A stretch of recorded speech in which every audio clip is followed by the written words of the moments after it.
नमस्कार। राष्ट्रीय एजुकेशन में आपका स्वागत है। आज है 30 जनवरी। 30 जनवरी के रिलेटेड आज हम इम्पोर्टेंट करंट अफेयर के बारे में जान लेते हैं। तो देरी नहीं करते हुए चलो हम अपने अगले करंट अफेयर के बारे में जानकारी जान लेते हैं। लाला लाजपत राय की जयंती कब मनाई जाती है? तो इसका बिल्कुल सही आंसर है ए, यानी कि 28 जनवरी को लाला लाजपत राय की जयंती मनाई जाती है। जैसे कि कुछ इम्पोर्टेंट डे के बारे में जान लेते हैं। जैसे 27 जनवरी को अंतर्राष्ट्रीय प्रलय स्मरण दिवस के रूप में भी मनाया जाता है। दूसरा है 24 जनवरी, जो उत्तर प्रदेश का स्थापना दिवस के रूप में भी मनाया जाता है। तीसरा है 25 जनवरी, जो राष्ट्रीय मतदाता दिवस भी मनाया जाता है। जैसे कि लाला लाजपत राय के बारे में कुछ जान लेते हैं। उनका जन्म 28 जनवरी को हुआ था। मृत्यु 17 नवंबर 1928 63 साल की उम्र में हुई थी। लाला लाजपत राय भारत के एक प्रमुख स्वतंत्रता सेनानी भी थे, जो उनको पंजाब केसरी के नाम से भी जाना जाता था। उन्होंने पंजाब नेशनल बैंक और लक्ष्मी बीमा कंपनी की स्थापना की थी। लाला लाजपत राय लाल बाल पाल नामक त्रिमूर्ति के सदस्य भी थे। 28 जनवरी 2021 को महान समाज सुधारक और वीर सेनानी लाला लाजपत राय की 126वीं जयंती मनाई जा रही है। उन्होंने स्वतंत्रता संग्राम की दिशा को बदलने में महत्वपूर्ण भूमिका निभाई थी। इटली के किस प्रधानमंत्री ने इस्तीफा दे दिया है? तो इसका बिल्कुल सही आंसर है बी, यानी कि गिसेप कांटो में इस्तीफा दे दिया है। जैसे कि जान लेते हैं पाओलो जेंटिलोनी, जो 12 दिसंबर 2016 से 1 जून 2018 तक पद पर थी। दूसरा है माउंट रेंजी, जो 12 दिसंबर 2014 से 12 दिसंबर 2016 तक थी पद पर। ये इसे भी याद रख सकते हैं। एनरिको लेटा, जो 2 अप्रैल 2013 से 22 फरवरी 2014 तक थी। जैसे कि इटली के बारे में जान लेते हैं। राजधानी है रोम, प्रेसिडेंट है जॉर्जियो, प्रधानमंत्री है एनरिको लेटा। फॉर्मेशन कब हुआ था? इसका 17 मार्च 18 से रिपब्लिक, यानी कि 2 जून 1946 को हुई थी। इटली की बोलोना यूनिवर्सिटी यूरोप की सबसे पुरानी यूनिवर्सिटी है, जो 1080 ईस्वी सन में स्थापना हुई थी। आप इसे भी याद रख सकते हैं। इम्पोर्टेंट क्वेश्चन के बारे में आप इसे याद रख सकते हैं, जो आपके एग्जाम में पढ़ने लिखने समझने मिलेगी और भी सहायता मिलेगी। इटली के वेनिस शहर में यह कानून है कि वहाँ पर गोंडों का नाव का रंग काला होना चाहिए। जैसे गिसेप कांते, जो कोरोना वायरस संकट से हुई आलोचना के कारण इस्तीफा दे दिया है। पिछले साल सप्ताह में गिसेप सेनेट में अपना बहुमत भी खो दिया था। गिसेप कांटे, जो 1 जून 2018 से इटली के प्रधानमंत्री के रूप में पद पर थे, वो एक वकील, न्यायविद, इतालवी विश्वविद्यालय के प्रोफेसर और राजनीतिक भी थे। भारत पर्व 2021 का उद्घाटन किसने किया है? बिल्कुल कमल सही आंसर है सी, यानी कि श्री ओम बिरला ने इसका उद्घाटन किया है। जैसे कि केंद्रीय मंत्रालय के सहयोग से एक भारत श्रेष्ठ भारत की भावना को प्रदर्शित करते हुए 26 जनवरी से 21 जनवरी 2021 तक इस कार्यक्रम का आयोजन हो रहा है। 2016 से लाल किले से इस पर्व का आयोजन हो रहा है। जैसे कि इस आयोजन में देश के 28 राज्य और 8 केंद्र शासित प्रदेश की कला, सांस्कृतिक, भोजन, कपड़े और परंपराओं का जानने और समझने का अवसर प्रदान कराएगा।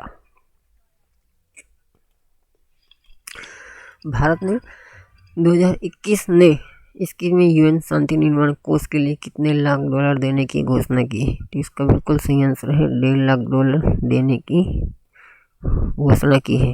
जैसे कि भारत 2005 से बिल्डिंग कमीशन का सदस्य है।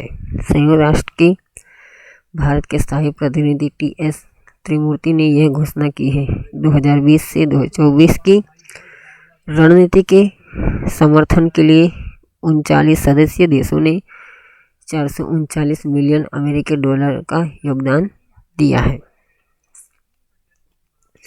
काला क्लास, अब इसे याद रखिए, काला क्लास किस देश की पहली महिला प्रधानमंत्री बनी है? इसका बिल्कुल सही है एस्टोनिया, जो काला क्लास एस्टोनिया की पहली बनी है। कुछ और देश की प्रधानमंत्री के बारे में जान लेते हैं, जैसे कि सिरिलमाओ भंडारनायके, जो श्रीलंका की पहली महिला प्रधानमंत्री थी। इंदिरा गांधी, जो भारत की पहली प्रधानमंत्री महिला थी। एडिथ क्रेसन, जो फ्रांस की पहली महिला प्रधानमंत्री थी।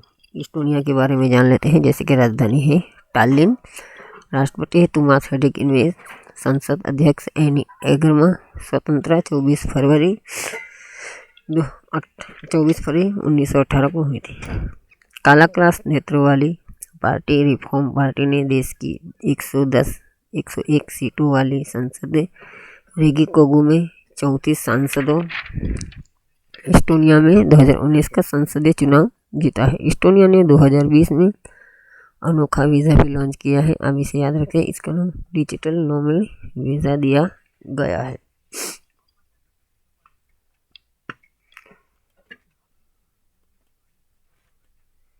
किस राज्य ने जल पर्यटन पहल शुरू की है? तो इसका बिल्कुल सही आंसर है महाराष्ट्र सरकार ने जल पर्यटन पहल शुरू की है।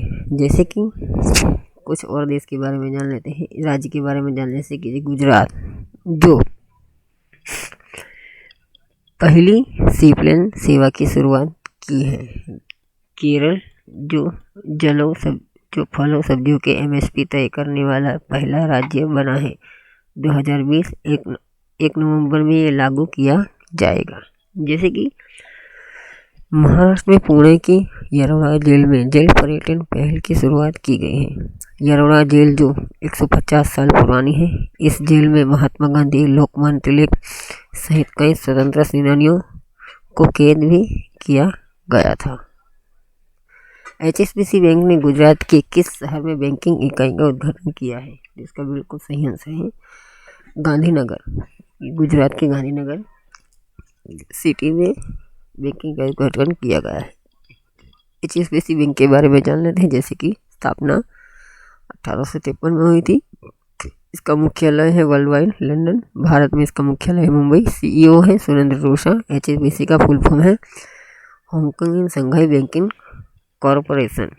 HSBC बैंक भारत के गुजरात स्थित गांधीनगर में गिफ्ट सिटी में IBM का उद्घाटन किया है। Gujarat international finance tech city में HSBC की IBM शाखा 27 फरवरी से प्रभावी रूप से शुरू हो जाएगी।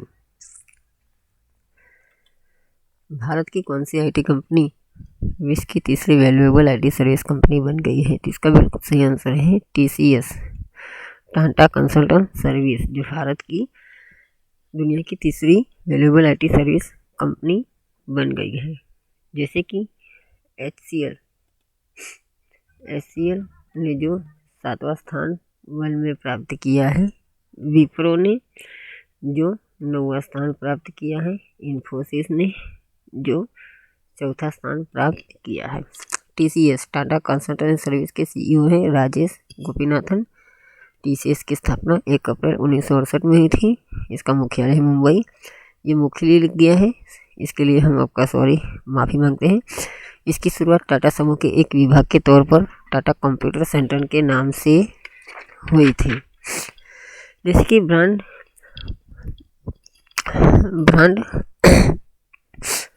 फाइनेंस एक रिपोर्ट के अनुसार टाटा कंसल्टेंसी सर्विसेज TCS जो एक्सेंचर और IBM के बाद वैश्विक स्तर पर तीसरा स्थान प्राप्त किया है। एक्सेंचर जो 26 बिलियन अमेरिकी डॉलर के साथ रिकॉर्ड ब्रांड वैल्यूएबल पहला स्थान प्राप्त किया है।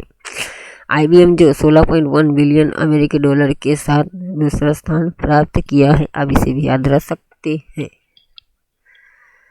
एक पौधा सुपोषित बेटी के नाम योजना को किस राज्य सरकार ने शुरू किया है? तो इसका बिल्कुल सही आंसर है राजस्थान सरकार ने हाल ही में जनवरी 2021 में एक पौधा सुपोषित बेटी के नाम की योजना की शुरुआत की है। जैसे कि राजस्थान के बारे में कुछ जान लेना, जैसे कि राजस्थान ने इंदिरा रसोई योजना 2020 अगस्त को लॉन्च की गई थी। राजस्थान ने देवनारायण स्कूटी योजना 2021 में लॉन्च की है। राजस्थान की राजधानी जयपुर को भारत का पेरिस भी कहा जाता है। केवला देव, ये ऐसे याद रख सकते हैं, ये आपको आंसर में समझ में और महत्वपूर्ण जानकारी में इम्पोर्टेंट होगा। केवला देव राष्ट्रीय उद्यान को यूनेस्को द्वारा विश्व धरोहर का दर्जा 1985 को पाने वाला एकमात्र अभयारण्य है। जैसे कि कुछ तकनीकी प्रॉब्लम हो रही है। ग्लोबल इंटरनेट स्पीड इंडेक्स में पहला स्थान किस देश को प्राप्त हुआ है? जैसे कि कतर को, ये भी आंसर बिल्कुल सही है, कतर को पहला स्थान प्राप्त हुआ है। जैसे कि कुछ और देश के बारे में जान लेते हैं, जैसे कि साउथ कोरिया जो दूसरे नंबर मिला है 312.7 Mbps की एवरेज डाउनलोड स्पीड जो उसमें मिलती है। तीसरा स्थान प्राप्त हुआ है ऑस्ट्रेलिया को, जो उसमें 210.2 Mbps की स्पीड मिलती है। ताइवान जो उसको चौथा स्थान प्राप्त हुआ है, मिला है। वर्ष 2021 में कुल कितने पद्मश्री पुरस्कारों की घोषणा की गई है? तो इसका डी आंसर बिल्कुल सही है, यानी कि 102 पद्मश्री पुरस्कारों की स्थापना की गई। इसका स्थापना का है 1954 में। इसका प्रकार यानी कि नागरिकों को दिया जाता है। 26 जनवरी 2021 में सर्वश्रेष्ठ झांकी का पुरस्कार किस राज्य को चुना गया है? इसका बिल्कुल सही आंसर है बी, यानी कि उत्तर प्रदेश को सर्वश्रेष्ठ झांकी पुरस्कार के लिए ये चुना गया है। जैसे कि त्रिपुरा